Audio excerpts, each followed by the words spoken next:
प्राचीन काल की बात है। हिरण्यकश्यप नाम का एक अत्यंत शक्तिशाली असुर राजा था।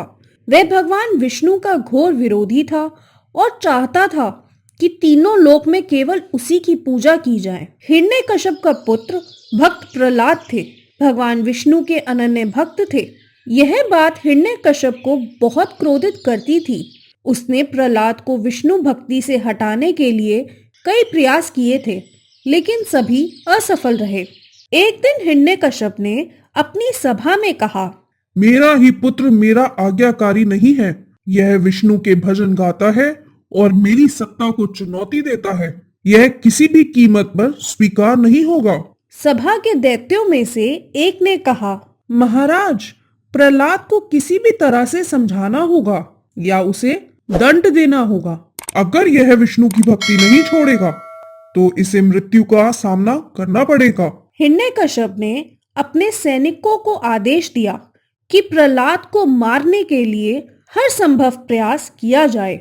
उन्होंने प्रहलाद को ऊंचे पर्वत से नीचे फेंकवाया, जहरीले सांपों के बीच डलवाया और यहाँ तक कि उसे विष भी पिलाया। लेकिन हर बार भगवान विष्णु ने प्रहलाद की रक्षा करी। प्रहलाद ने अपने पिता से बार बार कहा, पिताजी, भगवान विष्णु सर्वव्यापी हैं। वे सदा मेरी रक्षा करेंगे। आप उनकी भक्ति को अपना लीजिए। हिरण्यकश्यप ने उसकी बातें अनसुनी कर दी। एक दिन हिरण्यकश्यप के घर उसकी बहन होलिका आई। होलिका को आग में न जलने का वरदान प्राप्त था। उसके पास एक ऐसा कंबल था जिसे लपेटकर अगर वह आग में चली जाए तो आग उसे जला नहीं सकती। हिरण्यकश्यप को परेशान देखकर होलिका ने कहा, भैया, मैं अपनी गोद में भक्त प्रहलाद को लेकर बैठ जाऊंगी। वह आग में जल जाएगा और मुझे कुछ भी नहीं होगा। इस तरह आपकी परेशानी भी हल हो जाएगी। हिरण्यकश्यप ने इस योजना के लिए हामी भर दी। उसके बाद होलिका अपनी गोद में प्रहलाद को लेकर बैठ जाती है और उसके बैठने के बाद भीषण आग जलाई जाती है। उसी वक्त भगवान की कृपा से होलिका का कंबल प्रहलाद के ऊपर आ गया और होलिका जलकर खाक हो जाती है। प्रहलाद एक बार फिर से प्रभु विष्णु की कृपा से बच जाते हैं। अग्नि से बाहर आते हुए प्रहलाद ने भगवान विष्णु का गुणगान किया। उसने कहा, हे प्रभु, आपकी कृपा से आज एक बार फिर मेरी रक्षा हुई है। होलिका के जलने की घटना बुराई पर अच्छाई की विजय का प्रतीक बनी। इस दिन को होली के रूप में मनाया जाने लगा। अग्नि के चारों ओर परिक्रमा करके लोग यह प्रतिज्ञा करते हैं कि वे जीवन में कभी भी अहंकार और अधर्म का रास्ता नहीं अपनाएंगे।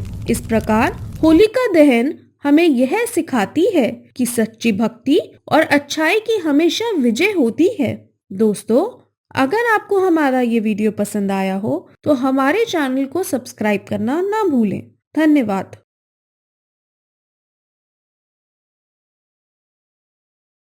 बहुत समय पहले की बात है।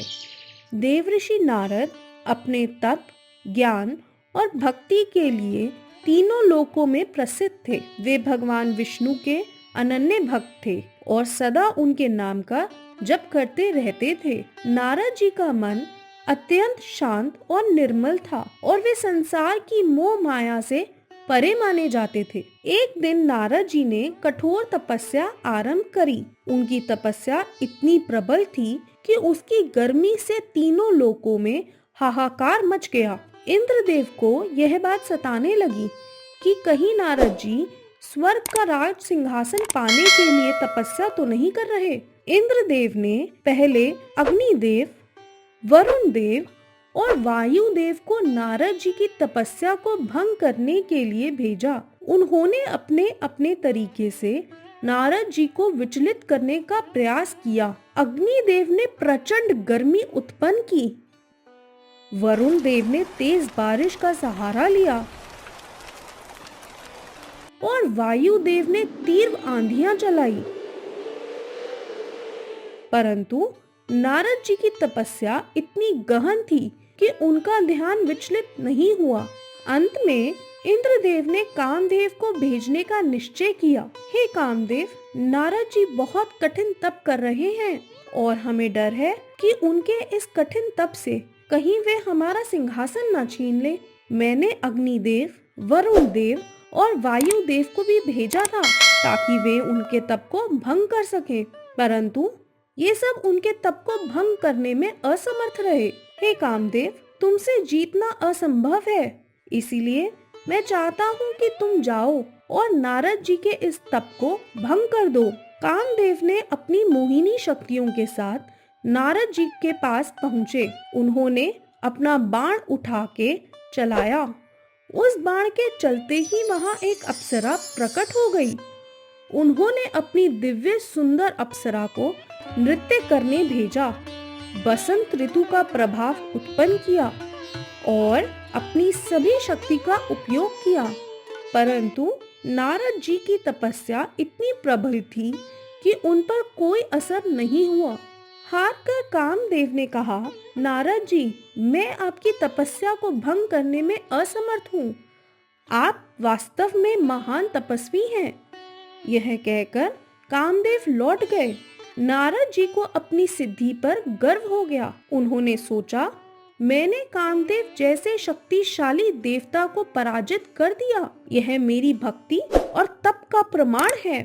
नारद जी अपनी इस विजय को बताने भगवान शिव के पास कैलाश पर्वत पर गए। नारद जी ने शिव जी को प्रणाम किया और गर्व में भरकर कामदेव पर अपनी विजय का समाचार उन्हें सुनाया। शिव जी ने नारद जी की प्रशंसा करी और बोले, हे नारद, तुम धन्य हो, परंतु इस प्रसंग को अन्य देवी देवताओं से मत कहना, विशेषकर कि विष्णु जी को मत बताना, परंतु विष्णु जी की माया को कौन टाल सकता है। नारद जी ने ब्रह्मलोक में जाकर ब्रह्मा जी को सब बात बता दी। ब्रह्मा जी ने शिव जी का ध्यान कर सब बात जान ली कि भगवान शिव ने नारद जी को यह प्रसंग किसी को भी बताने से मना किया था। नारद जी का अभिमान बढ़ने लगा और यह सब विष्णु जी की लीला का ही फल था। नारद जी तुरंत बैकुंठ पहुँचे और भगवान विष्णु के समक्ष विनम्रता से बोले,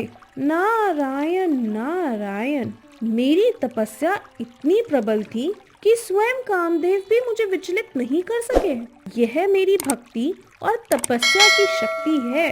भगवान विष्णु मुस्कुराते हुए बोलते हैं, नारद, यह बहुत अच्छी बात है कि तुमने कामदेव को पराजित किया, परंतु स्मरण रहे, अहंकार भक्ति का सबसे बड़ा शत्रु होता है। तुम्हें इससे बचना चाहिए। नारद जी ने विष्णु जी की बात पर अधिक ध्यान नहीं दिया और अपने पराक्रम पर गर्व करते रहे। नारद जी के चले जाने पर विष्णु जी ने अपनी अद्भुत माया रची। नारद जी के रास्ते में एक नगर का निर्माण करवाया। उसके राजा का नाम शील निधि रखा। उसकी एक सुंदर गुणशील पुत्री थी। उस दिन उस कन्या का स्वयंवर हो रहा था। उसमें अनेक प्रदेशों के राजा और राजकुमार आए हुए थे। नारद जी नगर की शोभा को देखकर मोहित हो गए। नारद जी भी उस सभा में पहुँचे। राजा ने उठकर उनका स्वागत किया। राजा ने अपनी कन्या को बुलाकर उनके चरणों में उपस्थित किया। राजा ने नारद जी से पूछा, महाराज, आप तो त्रिकाल यज्ञ ज्योतिषी हैं, इसको कैसा वर मिलेगा? नारद जी उसके सौंदर्य को देखकर उस पर मोहित हो गए। वे बोले, नारायण नारायण, तुम्हारी कन्या तो साक्षात भगवती लक्ष्मी स्वरूपा है। इसको तो त्रिलोक का स्वामी शिव जी के समान वीर यशस्वी पति प्राप्त होगा। इतना कहकर नारद जी वहाँ से चल दिए। उनके हृदय में विकार पैदा हुआ, यह कन्या तो मुझे ही मिलनी चाहिए, परंतु राजाओं के सामने यह मुझे स्वीकार नहीं करेगी, क्योंकि सब स्त्रियां रूपवान पति चाहती हैं। इस कारण मैं भगवान विष्णु का रूप धारण कर सभा में जाऊं तो हो सकता है मेरा काम बन जाए। ऐसा सोचकर नारद जी भगवान विष्णु के पास पुनः पहुंच जाते हैं। उन्होंने भगवान विष्णु को नमस्कार करके क्षीर निधि की कन्या के बारे में बताया। नारायण नारायण, मैं उसे पाने की इच्छा से आपके पास आया हूँ। आप मुझे अपना रूप प्रदान करने की कृपा करें। भगवान विष्णु ने कहा, हे नारद, आप वहाँ पहुँचे, मैं आपका हित करूँगा। वहाँ पहुँचकर भगवान विष्णु ने नारद जी को अपना रूप ना देकर उन्हें वानर का सा मुख प्रदान किया।